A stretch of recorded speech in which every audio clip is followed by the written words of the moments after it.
ഒരിക്കൽ ഒരു സന്യാസി ധ്യാനിക്കാനായി തന്റെ മൊണാസ്ട്രിയിൽ നിന്നും കുറച്ചു ദൂരം മാറി ഒരു പുഴയിലേക്ക് ചെന്നു.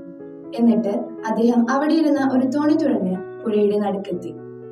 അങ്ങനെ അദ്ദേഹം കുറച്ചു നേരം അവിടെ ശാന്തമായി ധ്യാനിച്ചു. കുറച്ചു കഴിഞ്ഞപ്പോൾ ഒരു ശബ്ദം അദ്ദേഹത്തെ വല്ലാതെ അലട്ടുവാൻ തുടങ്ങി. അത് ഒരാൾ തോണി തുഴഞ്ഞ് തന്റെ അടുക്കിലേക്ക് വരുന്ന ശബ്ദമാണ്.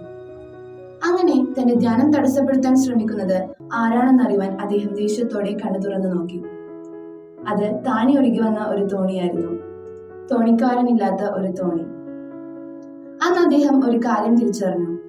തന്റെ ഉള്ളിലെ ദേഷ്യത്തെ പുറത്തെടുക്കാൻ പുറമെ നിന്ന് ഒരു ചെറിയ സ്പാർക്ക് മതിയെന്ന്. അന്നു മുതൽ അദ്ദേഹത്തെ ദേഷ്യപ്പെടുത്താൻ ശ്രമിക്കുന്ന എല്ലാവരെയും അദ്ദേഹം ഒരു തോണിക്കാരനില്ലാത്ത തോണിയായി കാണുവാൻ തുടങ്ങി.